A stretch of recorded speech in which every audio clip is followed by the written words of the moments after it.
a very tragic instance. In the last month, we've lost 3. And I was at the airport, and I pulled out my business card, and I was tallying notes.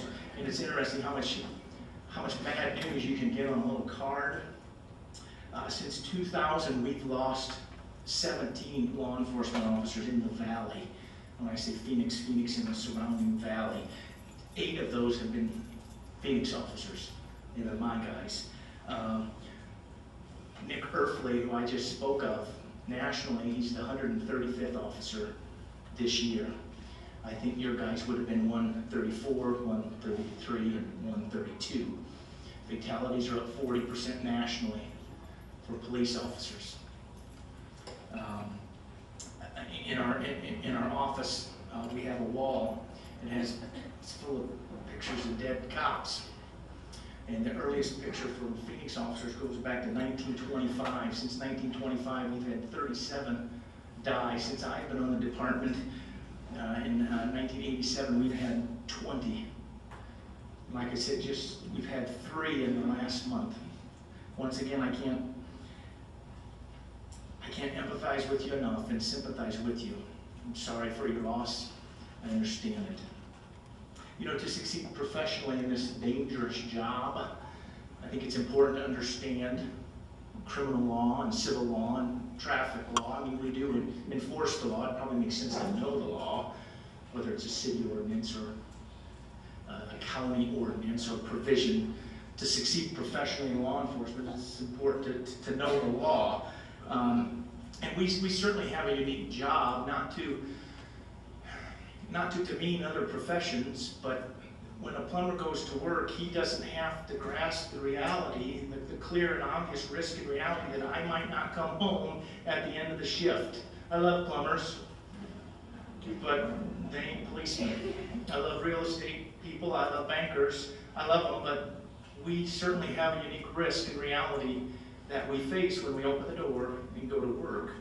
And it's because of this reality that I wanted to share with you tonight, beyond criminal law, beyond civil law, beyond traffic law. It was important for me to share with you tonight what I would call 4 spiritual laws, or 4 biblical principles of Christianity.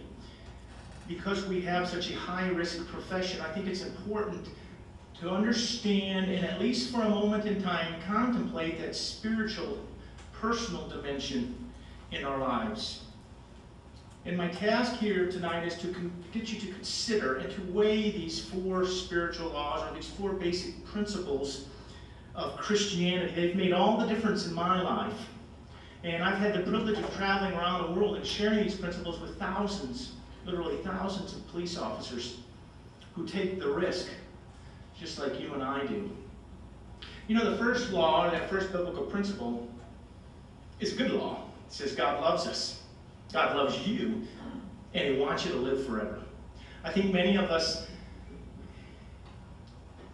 understand, or maybe the better term is misunderstand what God is like. Almost like perhaps He's a senile old man in the sky who doesn't pay attention to what's going on. If you paid attention, why did Nick die? And we get a little torqued at God. Perhaps because our view of Him is a little skewed. Or perhaps we think of God as a crabby old man who sits on the end of his chair just waiting for us to cross the line to whack us. And I think that's a misunderstood concept of God that we have. It certainly isn't a biblical concept. See, the Bible tells us really what God's motivation is. It says, "For God so loved the world that He gave His only begotten Son, that whoever believes in Him should not perish, but have everlasting life." You know, Jesus said this 2,000 years ago. He said, "I came that they might have life and might have it abundantly." Here was one of the most influential people in all of history. And His plan was that we might have a life full of meaning and purpose, of value, being able to say, I know where I came from, I know who I am, I know where I'm going. But yet, in my travels and my contact with law enforcement, many officers aren't able to answer those questions, and it's frustrating. And our comrades get killed, and we read the papers, and you know what? They slam us for not going after the bad guys, and then when we go too hard, they slam us, and it's like you can't win for losing, and there's a lot of frustration in the papers and the media, and what do you do? And what is this abundant life you're talking about, Jesus?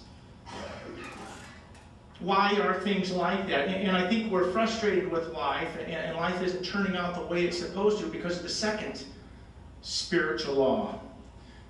The second spiritual law says that spiritual death is a problem. You see, God loves us and wants us to live forever, but spiritual death is a problem.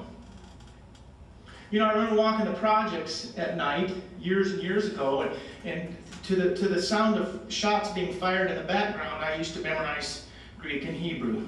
Greek and Hebrew, bang, Greek and Hebrew, Greek and Hebrew, bang, Greek and Hebrew. And it helped you concentrate on your vocabulary. And I didn't do too bad. And it's through my training and my understanding of the biblical text that I learned about the concept of sin. You know, hear sin and everybody kind of cringes a little bit and go, great, here we go, Spencer's going to go off.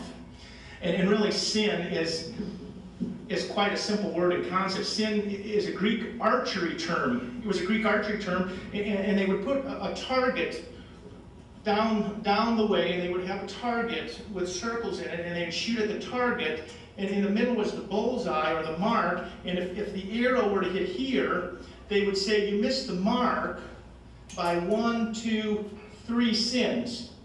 Or the arrow hit here, which is frequently how I shoot at the range.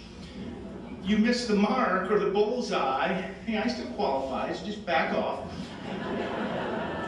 You missed the mark by 1, 2, 3, 4, 5 sins, and it doesn't matter. You might get here, but you still miss the mark, just by 1. But missing the mark is missing the mark. And Paul, Rabbi Paul, St. Paul, an early leader of the Christian church, commented on sin. He said, "For all have sinned and fall short of the glory of God." In other words, the creator of the universe has a standard for men and women. That standard, that mark, is perfection. And no one is perfect. I have no doubts at all. Personally, because I believe it, but second of all, because I know some of you are armed. But I have no doubts at all that there are many good people in this audience. I have no doubts at all that there are some super good people in this audience. But I'm also just as confident that there are no perfect people here tonight.